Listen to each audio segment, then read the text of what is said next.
That is the clap.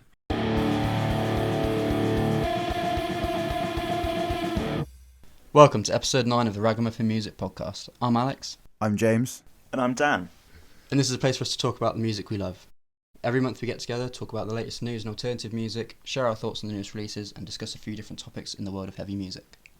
Today we're going to talk about new music from Trashboat, Lorna Shore, Tala, Boston Manor, and more.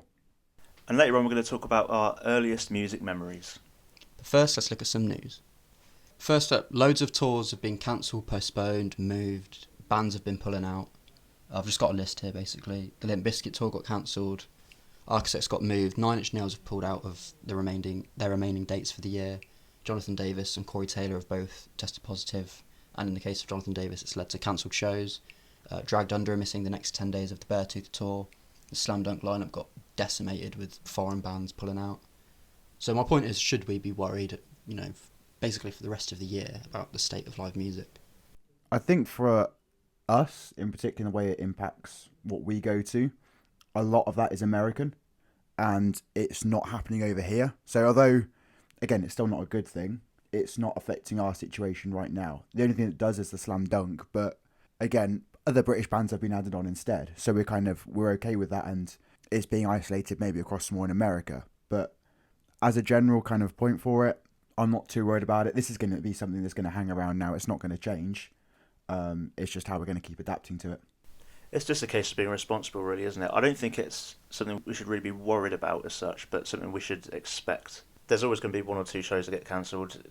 Bands tour with such a large crew that it only takes one of them to test positive, and then everyone on that tour is a close contact, really, which, could then mean that the tour's cancelled. But most bands seem to be taking things really sensibly and taking every precaution they can. So I don't think it's something that we'll see too often. And you look at that, about one of the bands dropping off the bill, yet Beartooth and Wage War are still continuing. So they obviously are being careful in their tour amongst themselves, that they can kind of obviously integrate, but still have their separate kind of parts, that it's not going to damage the whole tour. So there is that responsibility that's coming to play from these bands, so they can make sure that they can give back to the fans who want to go to these shows. Also, we waited this long already for live music. I think one more postponement for the odd show isn't terrible, is it? No. In other news, Kiss have announced a residency for Vegas for the end of 2021 and early 2022. Oh, I wish I could go. So you'll see you next year. I mean, it's pretty much them sort of winding down now. It's like their retirement home. Yeah. Good for them, though. I like residency in Vegas. Foo Fighters have won the first ever Global Icon Award at the MTV VMAs. My only notes here are, good for them, bloody legends. Yeah, that's absolutely true. I've got nothing to add to that. And lastly, the Riley Gale Foundation has been launched in honour of Power Trip's late vocalist. The foundation will support Dallas Hope charities, animal rescue organisations and other groups. And this is just really a beautiful thing to see in honour of a man who was loved by so many people in heavy music. So, yeah, it's just great. And we'll post a link to the foundation in the description.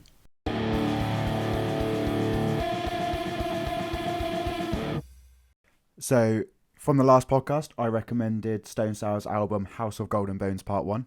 What did you think?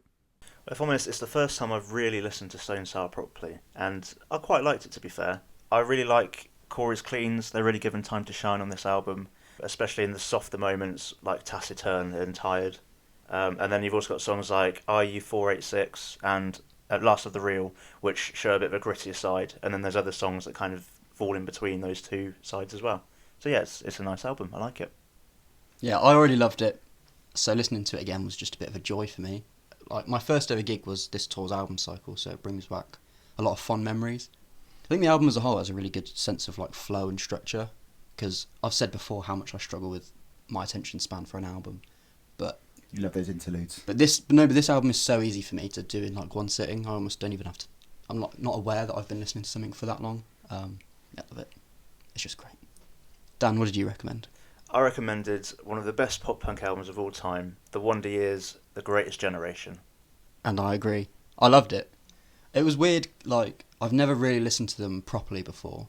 So it was almost like seeing, like, as I was listening to it, I was seeing their influences of bands that I already knew, like, especially Modern Baseball and Spanish love songs. It was like working backwards in a way.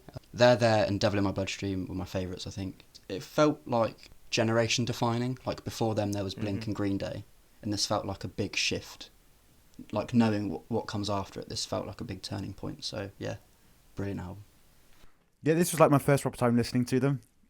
You've mentioned them so many times before, but I I don't enjoyed shut it. up about them. It's solid pop punk. I could have passed over there and started the album much stronger for me personally with Passing Through a Screen Door. I really enjoyed that song. We Could Die Like This, The Bastards, The Vultures, The Wolves and Cul-de-sac were probably ones that really stood out to me. Mix seemed a little bit muddled compared to then your recommendation, Alex, because obviously kind of similar genres that just seemed a bit cleaner, so maybe that appealed a bit more to me. But again, I did enjoy this album and it was solid, yeah. What did you guys think of the medley at the end of I Just Want to Sell At My Funeral? Just, I don't know. It's mad, isn't Yeah. it? I can't really put it into words. I understand now why they're so iconic, because I've never really given them a proper go, but yeah, brilliant. And I recommended Old Bones by Broadside. What do you think of it? So like I said, I really liked the mix that they had in this. I thought the production was fantastic. Really, really solid vocals, I think, as well. Really good songwriting. I felt like it was getting a bit too much of the same towards the end, and that they could have cut off maybe a couple of songs just to keep it a bit fresher. And lyrically, it really is some of the most stereotypical pop punk, with those songs about like old loves and laying around in rooms complaining. But again, a band I think I'd want to listen more to, and I think I can think of some friends that I could recommend them to as well that would kind of listen to this. Human Machines, Come and Go, and The Simple Type. They were my big three on that. I'm surprised by Come and Go, because that's like quite a cheesy song, I think. I don't know, I think listening through the whole album, it just stood out maybe just a little bit differently. And that's definitely always something that appeals to me. When obviously you have like a band sound and you can hear something slightly different for it. But very enjoyable. I love a good pop punk album, and this is a good pop punk album. Like James says, it gets a little generic at times, but that's what pop punk's all about, really. Yeah. It's just a fun album, and Coffee Talk's a classic, isn't it? It is a classic. Oh, what a song. What a band. Alright, well, let's look at the latest releases then.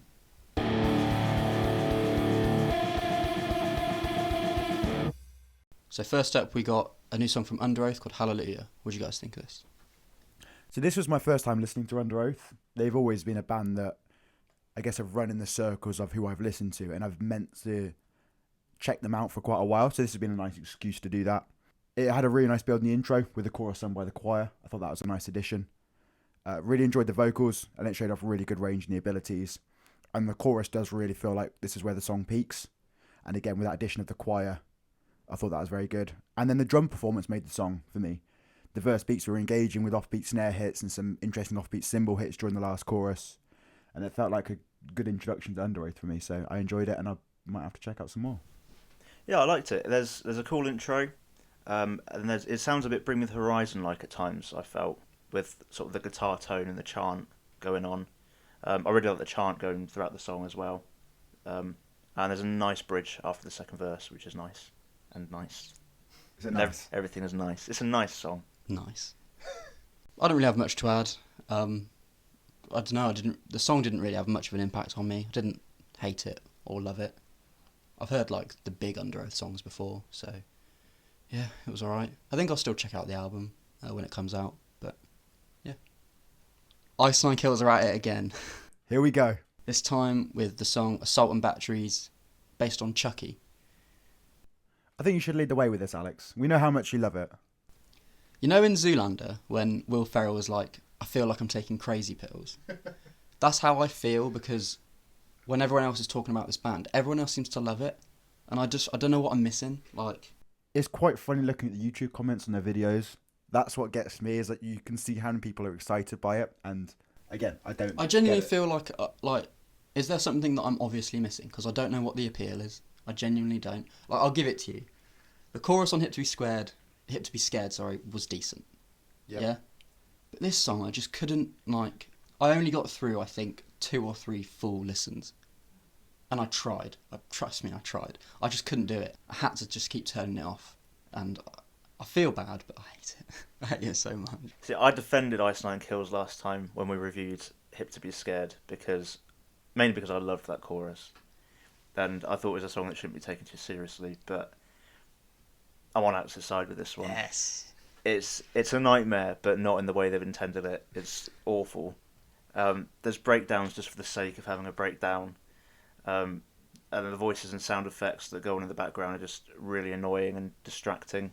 Like the dialogue in the verses and stuff. Yeah. And then that like That was, yeah, awful. is like a cool idea. But utilised in completely the wrong way. It seems like one of those things when you're in the studio, you think, you know what, this is going to be really good, and then it actually goes on record, and it's like, no, we shouldn't have done that. Or it's like, oh, which effects should we have going on? All of them.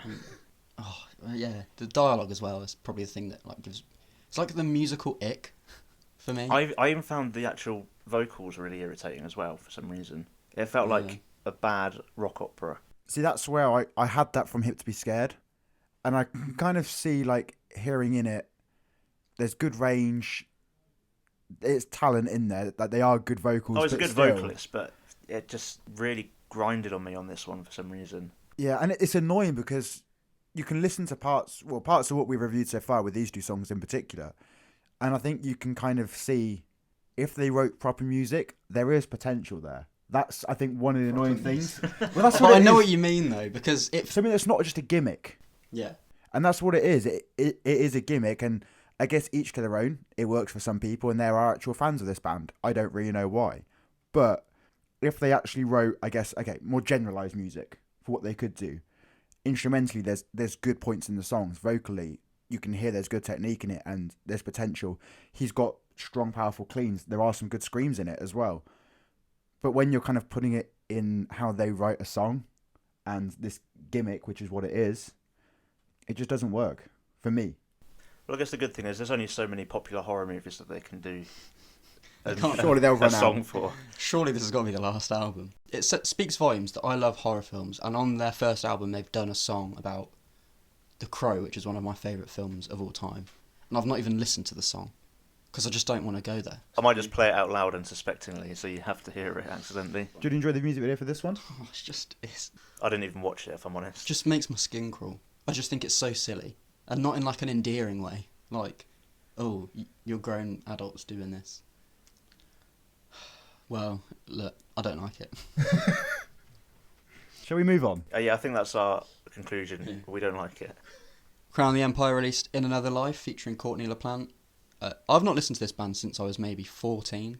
I remember at the time a big thing came out that they weren't writing their own music, and that's why one of the original, they had a screamer in the band, and he left, and in his statement of leaving he said, "Oh, we don't write any of that." So I'd never heard of this. Was it Crown the Empire that Post Malone auditioned to be in? he did, yeah, he did. This is all news to me. Blowing your mind, isn't it, James? Yeah. So that called me off this band, just because I remember thinking at the time, like, that's a bit shit. You're not writing it. So this was the first song I've heard from him in a long time, and I thought it was really cool. I love the chorus a lot. But it's like 4 episodes in a row that we've talked about her now, but she's just the best, isn't she? See, I've got a question for you. Is Courtney LaPlante like the metal version of Travis Barker at the minute for what he's doing with pop punk? It's like she said, okay, let me take over metalcore in 2021. I'm going to go on every feature I can. Good for her, because she's bloody doing it. And doing a great job. Good. I actually think the band should stop letting her feature because she's just showing them up every time as well. Oh, yeah. Yeah. Like, I enjoy this song. It's a really nice opening riff. The chorus is cool, but then Courtney comes in and just steals the show. She's done that with all the features, I think. Yeah, she has. Yeah, because the feature's got to elevate the song without overshadowing anyone else. And with the Make Them Suffer one, I think it was a good balance. But this one, I think, she definitely takes the spotlight. Oh, for sure. I agree with you, Dan. There's a really nice down-tuned riff right from the start. The scream vocals had a nice tone to them. And then her vocals do just completely take over. There's a decent breakdown towards the close of it. And as a whole, I thought it was a good song, but it didn't actually jump out as anything too special. So, go Courtney. Dream Theater released The Alien. James, go on. So, for my background and history, we've mentioned it on previous podcasts before. I was with them until the Mike Portnoy era ended, and then I was gone. And so I haven't really listened to anything they've released ever since. I think it's A Dramatic Turn of Events was the album name. So this was actually kind of refreshing coming back into this. I'll start with a preface that I hate James LaRie's vocals, and I always have, and I think you agree with me, Alex. Yeah, it's annoying. So I'm just going to come from this to the musical side and just completely ignore the fact that James LaRie is in this band. I love the riffing right from the start. Some really fun instrumentals. I've always loved the musicality and virtuosity. I think it's something that can put a lot of people off hearing this because it sounds like an overload. I just find that fascinating how people can manage to do this. I like the transitions between some of these virtuosic parts and then just straight into a heavy riff. And there are some really nice heavy riffs in this. It takes you on a journey. And like the majority of Dream Theater, it goes on much longer than I would prefer. You know you were going to get that in prog metal, but it does keep dropping back in with some creative and enjoyable instrumentals. There are some lovely riffs, and it's kind of making me want to keep an eye on the releases that are coming out. So yeah, I guess I enjoyed it. I liked it as well. The thing about Dream Theater is, when they're good, they're fucking great. Yeah. And I think this was an example of that. In true Dream Theater fashion, it goes absolutely everywhere musically. But I don't think it's like in an incoherent way. I think everything feels sort of natural to me, the way things flow and change up. There's a section about 5.5 minutes in where everything goes quite calm, and John Petrucci just like wails on the guitar, and it just warms my heart. I mean, if you can play in 13/4, you might as well just do it. And do it well. And do it well. So, fair play to Dream Theater. Dan. I absolutely respect the talent, I got a feeling this is going to be this kind of review. but I'm starting to think Dream Theater aren't really my thing. It was just a bit too slow for me. I was already bored before the vocals kicked in, and then when they did kick in, it was just a bit underwhelming, which it sounds like James agrees with. And then, yeah, it's just another 9 minutes of waiting for the song to end, really, for me. I really want to talk about this song. If it's cool with you, I'm cool with being through by this wildlife. They're a band that I absolutely love. They have this ability to like draw emotions out of me so easily, especially with their lyrics. They've recently gone independent and actually have become one of the hardest working bands that I know of. We talked about bands before that are streaming and finding new ways to connect with fans, and This Wildlife are doing it quite well. They even like premiered their video on Twitch, which I thought was cool. And the song itself is just like chef's kiss for me. I think it's all about the chorus, and it's like the words are like floating, the way he delivers it, I think, if that makes sense. And a lot of their songs talk about like relationships and the breaking down of relationships. And once again, they deliver those emotions, I think, in really unique ways that are almost like quite visceral, the lyrics, for quite a relaxing band. I especially like the line, "I am cautious to let another lover in, I am noxious, your lover left me with the spins." I just think things like that are really cool. And the video's really fun as well, so go watch that. But Dan, what did you think? Yeah, considering it's about a breakup, it's quite a feel-good song, really. Yeah. It's like he's sort of, yeah, we're breaking up, but it's fine, I'll just carry on doing what I'm doing, kind of thing. It's got a bit of a sunny weather vibe to it. I just wish here in the UK we were having the weather to go with it and accompany it. I know what you mean about the sort of summer and the summer vibe, and because the video is like him in the desert, like roller skating to the song, which suits it so perfectly, I think, because it's just like him roller skating away from the I saw a relationship. tweet or something from him as well where he said as soon as he wrote that song he wanted to like roller skate to it. Yeah. So now he's roller skating in the video. And it works perfectly. I love it. Tala released a new song called Vanilla Paste featuring Fire from the Gods, Guerrilla Warfare and Chelsea Grin. And bloody hell. It's something in that. Just kind of goes everywhere, doesn't it? Like, what elements of new metal and heavy metal do you like? Oh, yeah, all of them. Put them in the song. Yeah, I love it. The drums and crunchy guitars punch you in the gut straight from the get-go. Justin's vocals just get silly at times, especially at the start of the chorus. The features in it kind of turn it into a song in 3 parts, which sounds like it could be quite jarring, but it actually works. I quite like it.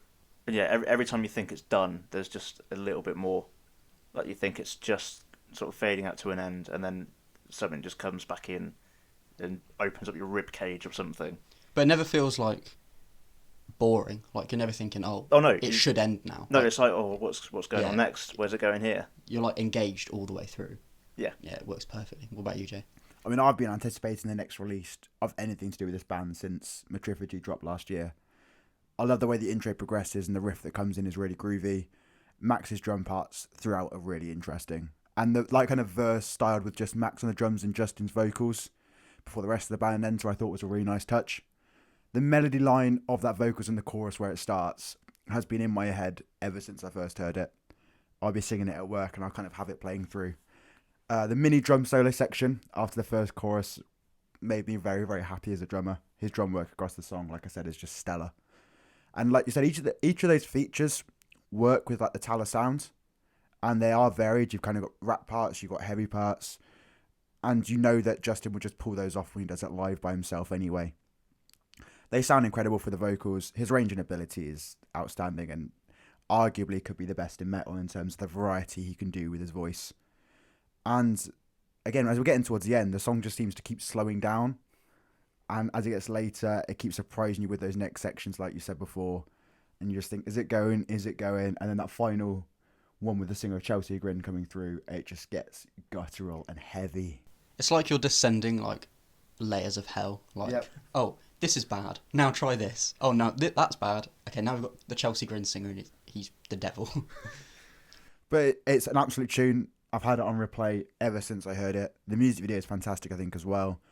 And I'm just kind of excited to see what they can do next. And can they just please announce a UK tour soon? Because I really need to see them live. I'm so ready for this band to blow up. It still feels like they're a little secret. Yeah. Like, not many people know about them. They've only got like a few tens of thousands listeners on Spotify, I think. I feel like they will. I think they're going to capture the audience. I want to check that was actually accurate. But I think what's halted them has been the fact that that album released during COVID, right at the end of the year. This is their first chance they're properly getting now to support that album with touring and bringing out this new song.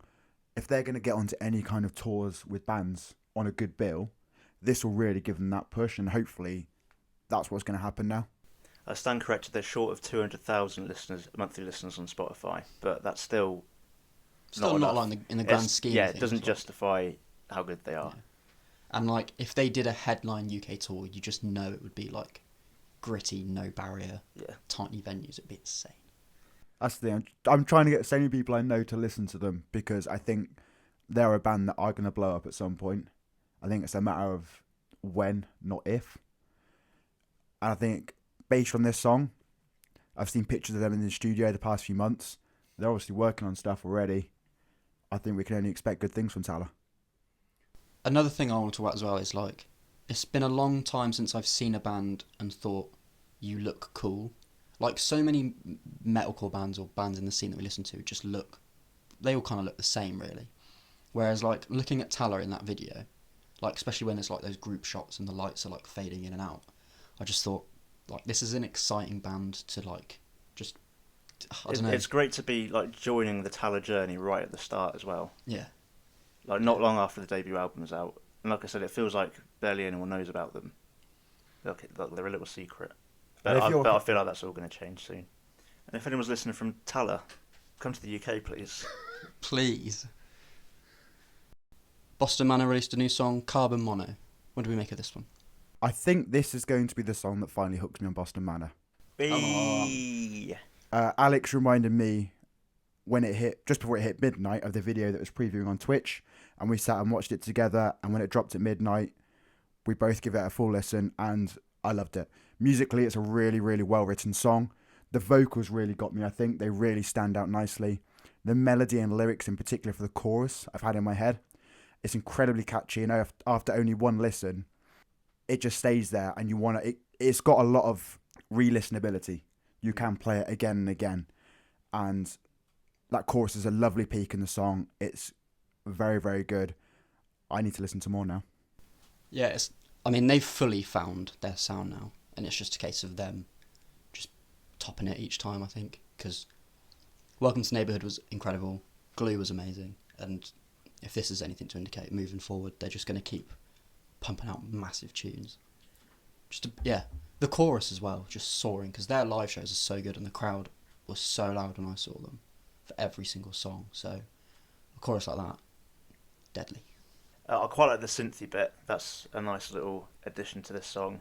Some of the stuff for me, weirdly, is the melody in the verse. It's like really catchy and just sort of flows really nicely. Where the first chorus kicked in, I thought, oh, this feels like it's going to get a bit repetitive and a bit annoying. But actually it was quite the opposite. I felt like the more I heard the chorus, the more it repeated, the more I actually liked it. I really liked the tag team between the beefy guitar tones and the synth carrying the song all the way through.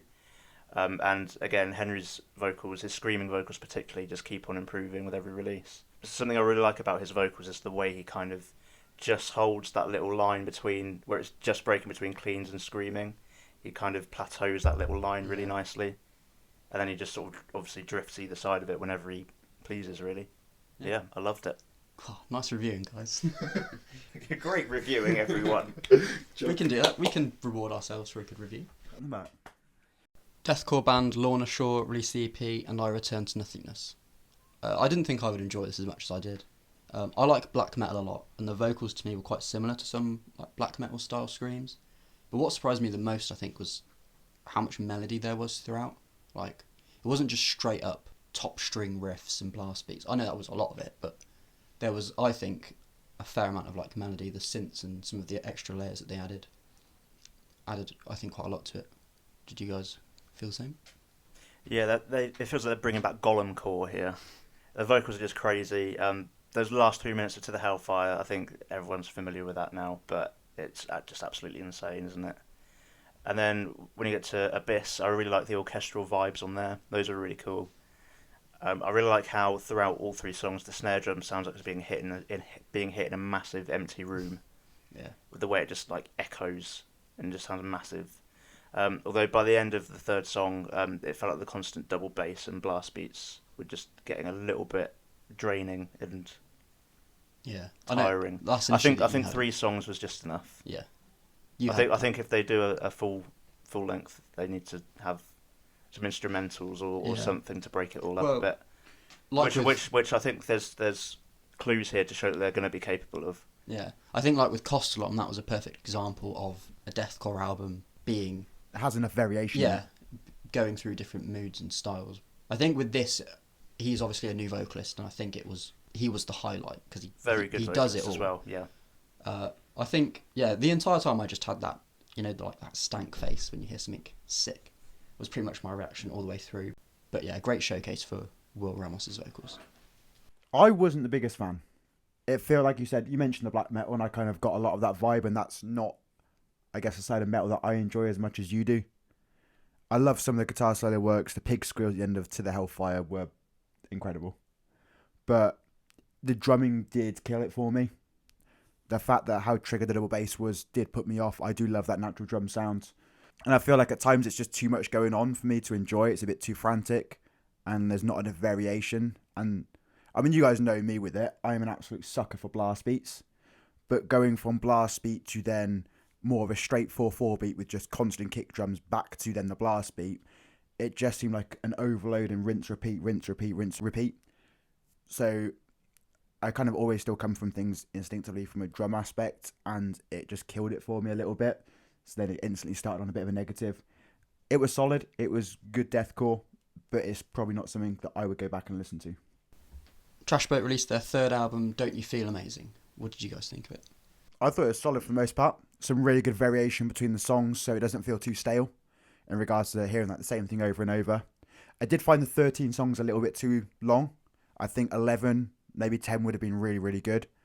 There's some really nice riffs throughout it, specifically Silence is Golden and the end of Idios. I think that riff towards the end is fantastic. That was a real album highlight for me. The vocals are really strong throughout, and I think they're probably the biggest highlight across the whole album. It's just a solid performance. You can hear so much range. It's fantastic. And I really enjoyed it. And I think Silence is Golden, He's So Good, that single from months ago, really stood out on the album. Vertigo and Idios were my favourite songs throughout. But yeah, I really enjoyed it. And now, off the back of this, very much looking forward to seeing them at Slam Dunk. This might be a surprising one here, but Trashboat have asked, don't you feel amazing? And if I'm honest, I don't feel amazing. They've pulled a little bit of a bossa manner by breaking away from the traditional pop punk kind of sound. And there's moments where they've absolutely nailed it. Songs like Silence is Golden, I think, is a banger. He's So Good, we've reviewed previously. Absolutely love that song. But then there's other moments, like some people call Alpha and Omega catchy, but I just think it's a little bit annoying. Didn't enjoy that one either. But then there is the nice breakdown at the end, which is cool. But it's not worth the rest of the song, in my opinion. Love Without Needing, I'm not going to be able to listen to again because it reminds me of Ed Sheeran's The Shape of You. So I'm going to be able. Cheers, songs ruined. Yeah, I've just ruined that for you now. So I'm going to struggle to revisit that one. Idios is probably my favourite of the new ones, but it still wouldn't be in my top 10 Trashboat songs across their whole discography. It just feels like there's a lot of skippable ones. I think there's the standout few songs, mainly the singles, but the rest feels a little bit skippable to me. I'd like to feel like it's a bit of a transitional album, that they're still trying to find a sound that works for them. And I do love Trash, but I'm sure they'll nail it on the next one. Did you feel amazing, Alex? I felt alright. It definitely did feel like they were pushing their musical boundaries in every direction to see which ways worked, and some of it definitely did. Like you both said, all the singles were still the standout songs for me. I actually didn't like Idios that much. It just wasn't my thing really. I really liked All I Can Never Be. That was one of my standout like new songs, just because I think it was like a sense of calm in the midst of a lot of energy throughout like the rest of the album. The rawness of the lyrics stood out to me more because the song was a bit more relaxed. You could just focus on what he was saying, and it felt like quite an open, honest song to me. So I like that one.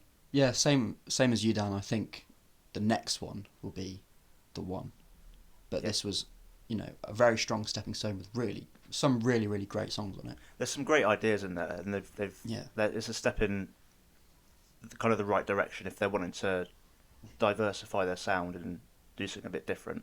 And they're going in the right direction. So we've got quite a lot of releases to look forward to. On the 27th of August, Ginger will release Wallflowers, and then moving into September, Iron Maiden will release Senjutsu on the 3rd. Hot Milk will release I Just Want to Know What Happens When I'm Dead on the 10th, and also on the 10th, Metallica's The Blacklist will drop. The 17th of September is a very big day. Don Broco's Amazing Things and Spirit Box's Eternal Blue.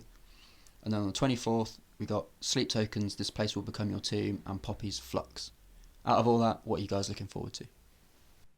There are two that stand out to me. Spirit Box and Sleep Token. Those have been ones that, as singles have been released this year, it's just got me more and more hyped. I can't wait for these releases. I think those are the two that I'm really looking forward to the most. Yeah, there's so much to look forward to there. James has picked out Sleep Token, which is one that I would have picked out. So another one I'm looking forward to is, of course, that Don Broco one.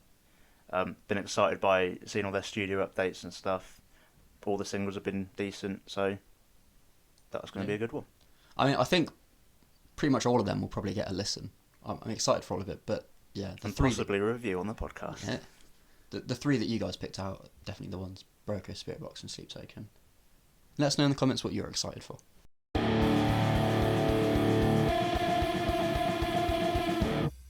Oh my god, a new segment. We can finally talk about gigs again.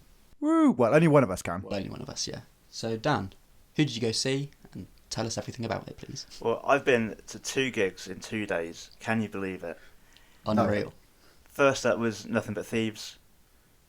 Love Nothing But Thieves. What a band. And what a night it was. Like, first gig in 18 months. That I was feeling like kind of nervous beforehand, but as soon as I was in that room, all that escaped. There was no nerves at all. I thought I'd be worried about being in like a crowd of people, but again, it was like nothing had changed. It was like my last gig had been the week before, rather than 18 months before.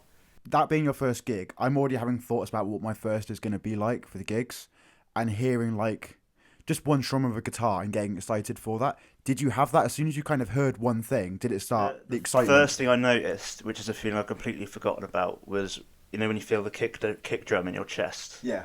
That was the first sensation that I kind of thought, we're back. I miss that so much. Yeah, it was an awesome show. They were supported by Kid Capici, who are a bit of like a punk band.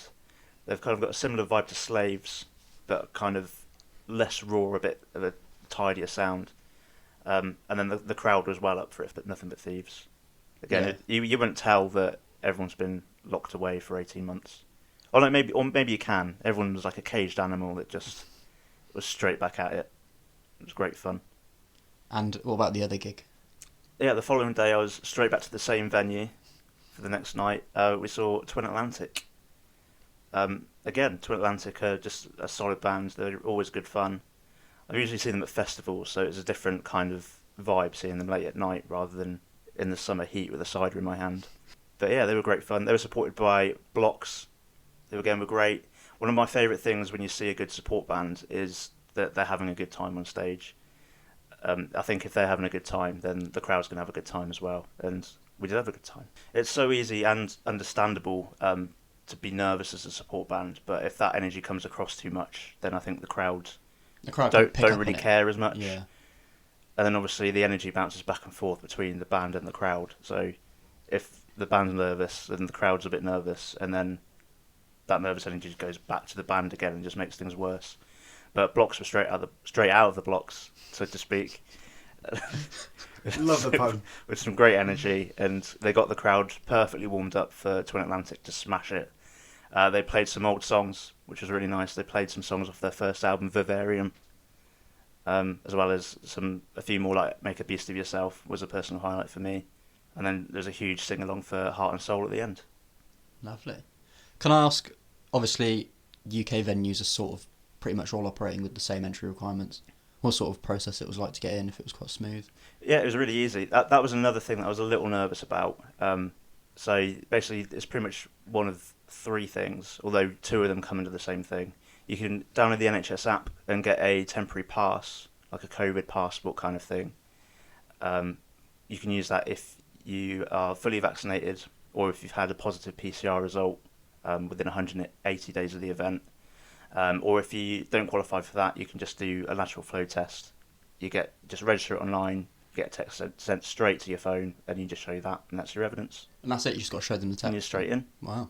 As easy as that. Easy. And then you've got the security of knowing that everyone's kind of either been tested or has some kind of immunity as well. So it makes you feel a bit safer being in the room. And Dan, I know you got one more gig next week. Who are you seeing? I do. I'm off to see the legends in Idols next week in the same room that I've been to the last two nights. I might as well have a residency in the Oxford O2 Academy. And if you want to watch what Dan got up to at all these gigs, you can find a vlog on our channel coming very soon. And then past that, next week, we've got the Heavy Music Awards that we'll be going to. We've got Slam Dunk Festival. We've got gigs coming up all throughout September and October. Keep an eye out. We've got lots of vlogs, lots of interesting content coming your way. Hopefully it'll be interesting anyway. That or this or that. That or this or that. That or this or that. That or this. The seasons are changing, and bands change too. We're moving from summer into autumn, and with that comes change. So we're talking about change. I've got some debut albums and latest albums, and I want you guys to tell me which one you prefer. You got 5 each. We'll alternate. So Dan first. Load Atlantis, Far Q or Safe and Sound? It's Far Q, hands down. It's just such an aggressive, raw and angry album. And it reminds me of being 13 when I was aggressive, raw and angry. Much tamer now. James, Azalea Dying's Frail Words Collapse or Shaped by Fire? I feel like Shaped by Fire is an underrated album, but you look back at Frail Words Collapse, 94 Hours, Forever, Behind Me Lies Another Fallen Soldier, Song 10. Some of the most iconic 2000s metalcore, isn't it? It's absolutely fantastic. The riffage is insane. So, yeah, Frail Words Collapse. Dan, Boston Manners, Be Nothing or Glue? I think Glue's probably the better album, but I think on personal preference I like Be Nothing a bit more. I'm the same, yeah. I'm a bit of a pop punk kid at heart, so yeah, I think Be Nothing edges it. Nice. James, Stone Sour self-titled or Hydrograd? Again, Hydrograd's got some really good songs. I think Song 3 and Fabulous in particular, really good standouts, really strong singles. But that first album, just straight away we get inside, that kind of raw vocals you get from Corey. It's a very just raw sound in general. Bother's an absolute tune. There's some very good stuff. Idle Hands, amazing. Debut album, Stone Sour. Back to Dan, Modern Baseball Sports or Holy Ghost? It's another one for the earlier album. Sports gets it again. Holy Ghost has some great songs on there. It's structurally a brilliant album, but Sports just has so many more iconic songs, I think. See, I think I might prefer Holy Ghost. Controversial. It's not a popular opinion. That's okay, it's your opinion. It's a great album. James, Wage Wars, Blueprints or Pressure? Blueprints for sure. Going straight from Hollow into 21 is absolutely incredible. Hollow is just one of the best intro tracks to an album ever. The River, absolute tune. Definitely that debut album, Blueprints. Dan, you got Beartooth's Disgusting or Below? It's disgusting. Below didn't do a lot for me, but Disgusting did. Well, there we go. James, Upon a Burning Body with The World Is Ours or Southern Hostility? So I haven't listened to Southern Hostility as much as I think I need to, and it has got some absolute gems on there. And then I'm thinking back to The World Is Ours and Showtime, great album intro track. I think I'm going to go with Southern Hostility because it's the way they came back with some of the riffs, especially like in King of Diamonds. A very, very good album. And make me want to re-listen to it. So. And the last one for you, Dan, story so far, Under Soil and Dirt or Proper Dose? I think it's a clean sweep for the debuts. Wow. Under Soil and Dirt is just a definitive pop punk album. So I'm going to disagree with you. Just awesome. I think I prefer Proper Dose. Again, Proper Dose is probably the better album. Yeah. But just from personal preference, I just love Under Soil and Dirt. Well, there we go. Maybe I'm just trying to hold on to my past. Yeah. Picking all of the debuts, all of the oldest ones. And the last one for James, Neck Deep's Wishful Thinking or All Distortions Are Intentional? Wishful Thinking, there's no doubt in that. Losing Teeth is one of my favourite songs by them still. I think Candor's an underrated end to that album. Blank Pages, good songs. Amazing, yeah, Wishful Thinking. Wow. An overwhelming 9-1 win for the debuts. So, bands don't get better, apparently.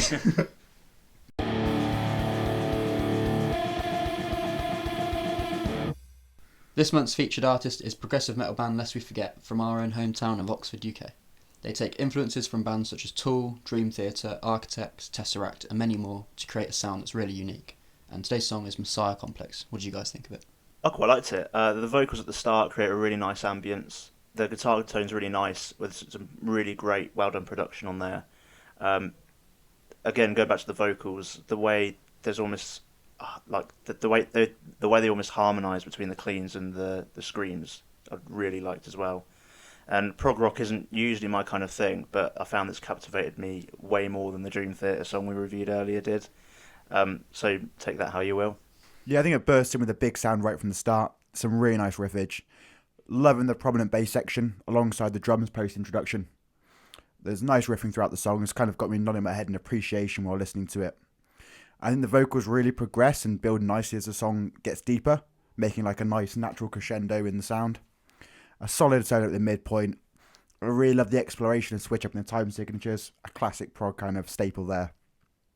Naturally, I love the heavier sections.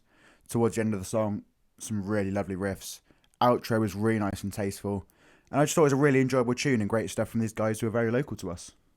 So this is Lest We Forget with Messiah Complex.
you're an independent artist and you'd like to feature on the podcast, follow the information in the description below.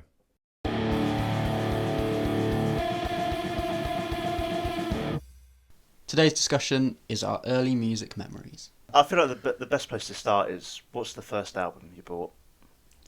First album I bought, I didn't buy until I was about 14 or 15, because I've got 2 older brothers. James is one of them.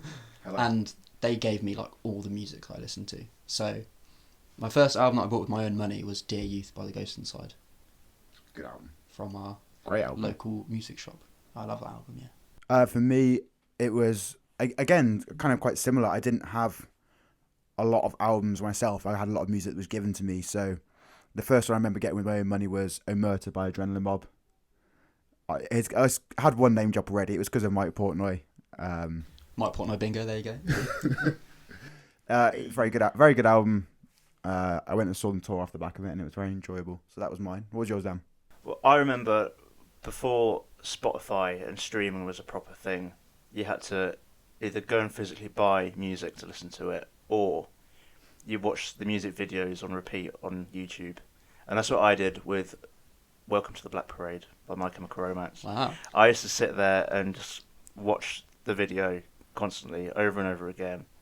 And then I went out to buy the album, and they wouldn't let me buy it because it said it had like parental guidance on it. So instead I brought Fall Out Boy's Infinity on High. Oh, nice. Okay. Little twist. That is a twist. I literally remember my dad was actually with me, but he was off like the other side of the shop. And when I took Welcome to the Black Parade to the desk, the guy was like, "You're a bit underage. You got your parents with you or anything?" And I pointed at my actual dad, who was like in the distance behind me, but the cashier was having none of it. He was like, "No, I'm not selling it to you, mate." You tried. So instead, I just went for. I was just in the mood to buy an album, so I just bought what I thought looked like a cool album cover that was in the rock section, and it was Fall Out Boy's Infinity on High, Wow. which is a good album. Yeah. It's weird that you talk about watching music videos, because like going out and watching them and that being just sitting and watching them is a bit of a lost like pastime now. So do you remember like other music videos that you watched like around the same sort of time? So particularly for me with music videos, American Idiot by Green Day was a game changer for me. It was what really turned me on to heavier music. Before that, it was kind of pop stuff as you have when you're growing up a lot of the time. And I remember as soon as, I think it was like 4Music, as soon as American Idiot was shown on TV, I was captivated. I ended up off the back of that just absolutely falling in love with Green Day music. I had all the discography up until American Idiot. I'd get all the CDs. And this was in the days when we had Walkmans. So I remember I'd have like a little kind of bag for my Walkman, and I'd pretty much always have in there all the Green Day collection I had, maybe a few other CDs. But because of that American Idiot album and watching that music video, that really got me captivated, and I always hold that in high regard. I used to love watching Weezer music videos, particularly Pork and Pork Beans, and Beans, yeah, that's because it was just reference after reference of, like, they weren't even memes at that point, were they? They were just viral YouTube videos. Like, there's so many classics on there. I think some of the first music videos I remember were probably like Busted's like What I Go to School For. Very vividly remember that one, and Stacey's mum as well. Because we only had Freeview, so we didn't have all like loads of music channels, so it was just whatever we could get on the 2 channels we had. But those 2 stuck out. Another one that stuck out for me, just kind of around that time then, it comes into my head, is The Offspring, Pretty Fly for a White Guy. I remember that would get played on repeat so many times. Before you got into things that were like alternative and heavy, were there any embarrassing pop acts that you liked? I've got nothing to hide. I'm not embarrassed by anything. You've taken the piss out of me for this before, Alex. I've mentioned previously where I remember Bluetoothing songs on my phone. Back when phones weren't smartphones, they could only store about 3 songs. Of those 3 songs, they'd probably be Flow Rider, quite possibly something by N-Dubs, and I can't remember who sang it, but that Day and Night song. Oh yeah, Day and Night. Kid Cudi. That's him. Yeah. Wow. Maybe a bit of Ayaz. Yeah. Oh, that's a tune, isn't it? But yeah, I felt like when I was like 11 or 12, everyone just had the same music taste. Everyone just liked whatever was popular. Yeah. We grew up in a Robbie Williams household. Yes, we did, and we're proud of it. I think it was you, James, that had all the albums. Again, this is going to much younger years. I had pretty much all the albums for that. That was really what I grew up on. A lot of Robbie Williams, a lot of S Club 7. We reached for the stars in our household. I even remember watching the TV show they had on like CBBC as a kid. That was on there. And another big one for me, kind of growing up, again, kind of going between them and then Green Day, was Busted. Yeah. I think they were kind of that almost, I guess, pop rock kind of band. They had that kind of certain image that just kind of catered for a younger audience, and I guess that worked for me. I remember getting a present for everyone for like Christmas one year. Air Hostess, absolute tune. Year 3000, banger. You can name so many Busted songs that I think such a popular audience and so many people would sing along to. I mean, I've been on countless nights out where you end up in a club and some of these come on and you get the whole place just singing these songs. They did great things with that, and I will always have a soft spot for Busted. It's funny you guys mentioned Robbie Williams, because I had an MP3 player a long time ago, which basically just had anything that was any CD that had been burnt onto our computer was put onto that MP3 player. So there was all my mum's stuff like Robbie Williams and Take That, and then all my dad's bits, which was like James Blunt and more James Blunt.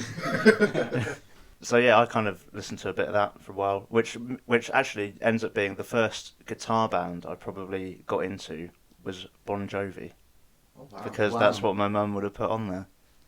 See, I was similar. That the first guitar-based music that I think I really listened to was a band called The Sweet, which you know that song Ballroom Blitz. It's been used Oh yeah. I remember my dad giving me their greatest hits album, which was like 20 songs, and I just listened to it constantly in my room, like not really understand. Like I had a little action figure, and I would mime him playing along, like playing all the instruments. I think that was what made me want to play guitar. So yeah, I think it's weird that you kind of just get given things like that so early, and then now we're here listening to Lorna Shore. But you look at that, like we've all had like different influences throughout that have given us different music avenues and introduced us as different bands. Because then even like from you, look back at when me and Dan were in sixth form together, and USB drives were swapped back and forth, introduced into music. That's how I've got some of my favourite bands like Beartooth and While She Sleeps. I never would have heard of without Dan. And back and forth, we're always kind of sharing music with each other. There's so many different influences you can get from. Because another one for me in particular, outside of just people, was Guitar Hero 3.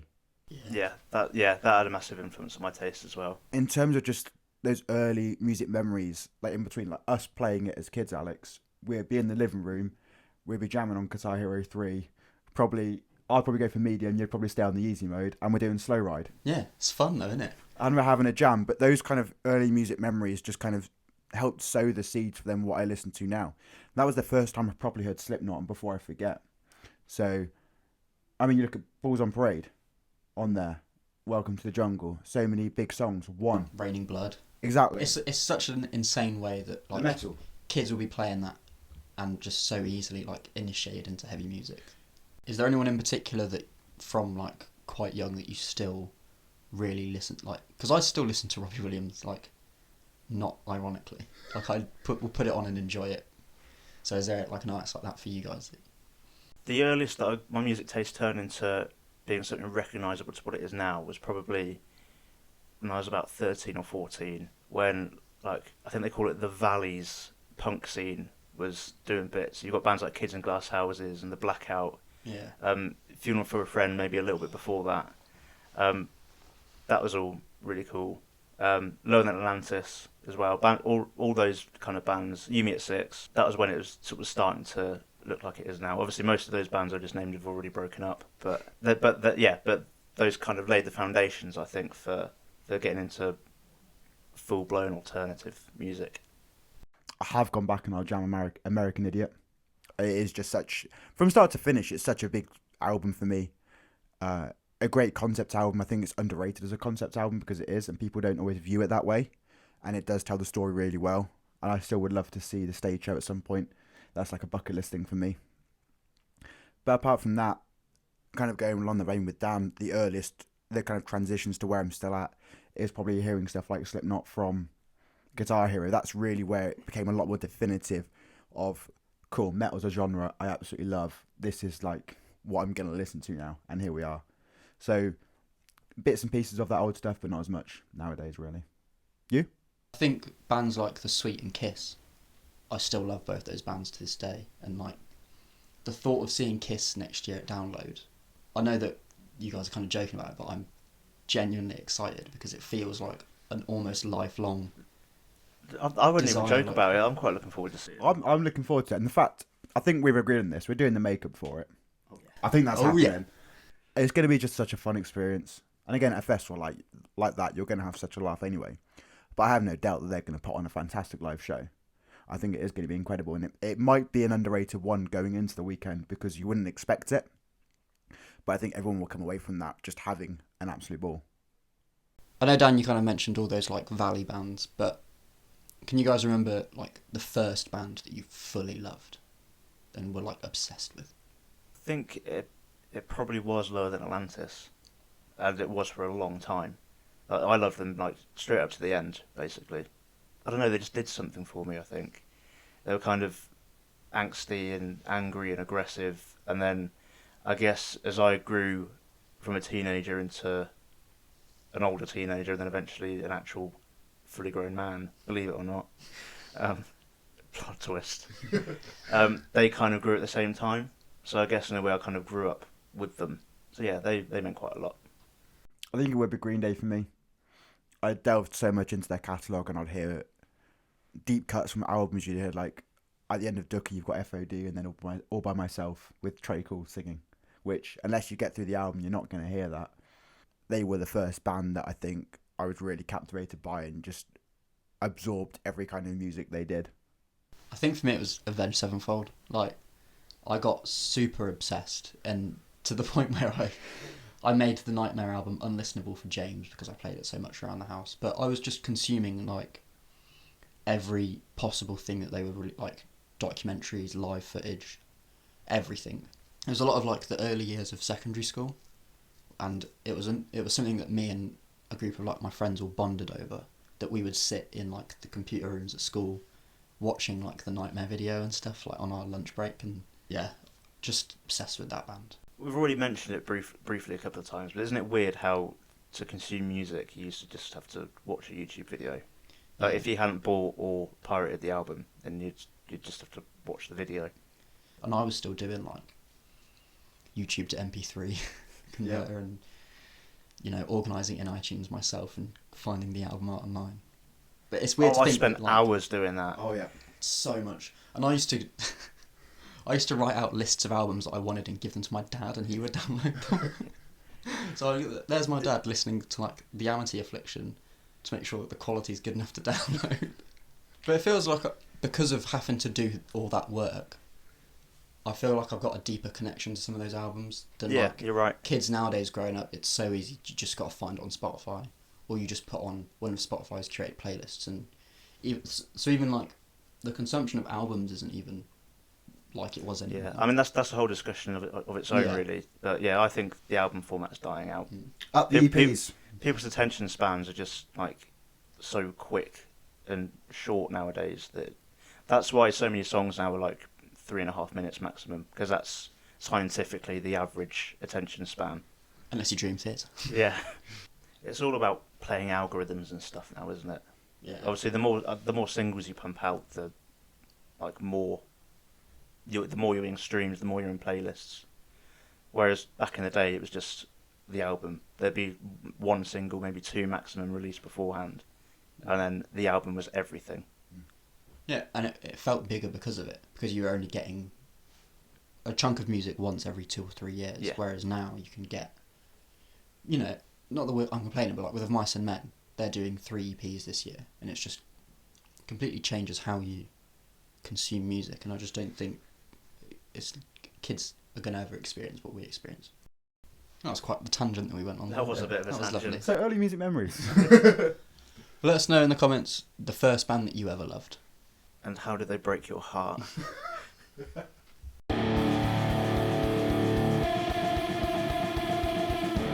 So as always, we each are going to recommend an album. So James, what would you like to recommend? I'm going to recommend the 1994 debut self-titled Korn album. I think it's a great album. It's a pioneering album in terms of nu metal. Opening straight up with Blind, an absolute tune. Head's vocals in Bald Tongue, fantastic. The intro to Clown's hilarious. The fact that they go through chutes and ladders and have a nursery rhyme there with bagpipes and still make it work. And then the kind of emotional masterpiece that is Daddy right at the end. It's a solid album. So, debut album by Korn. I've actually opted to go for a brand new release that came out this month. I think we probably would have reviewed it if it wasn't just such a stacked month. There's so much going on. But this way it still gets some kind of review from us next episode. This band's been underrated for a very long time. It's their third album, and it feels like this could be the big one. They're called Prestamico. Their album's called Transmute, and in my opinion, they sound like a kind of the sonic love child of Royal Blood and Biffy Clyro. That discussion got me feeling quite nostalgic, so I didn't have anything prepared, but I'm going to recommend Avenged Sevenfold's self-titled album, because now I'm getting all emotional thinking about it, so I want to listen to it myself. So I can't wait. James, let the people know what we've been working on and what's coming up soon. So coming up on the channel, we've got some nice new things in development with the return of all these gigs. So you'll be able to come and join us through all our days, with us starting with Dan's one that we mentioned earlier. He's had a few gigs this past week. We're going to the Heavy Music Awards. We're going to Slam Dunk Festival. We've got gigs throughout September and October. We've got more beginners guides coming through. We've got tier lists of every song from bands such as While She Sleeps and Slipknot. We've got some nice video essays and opinion pieces. So just make sure you're subscribed and keep checking that sub box for all this juicy content. And if you're an independent artist, we would love to feature you on this podcast. Check the description below for more information on how to submit your music. And we want to hear your early music memories. Get in the comments below. Let us know. What was your first album you bought?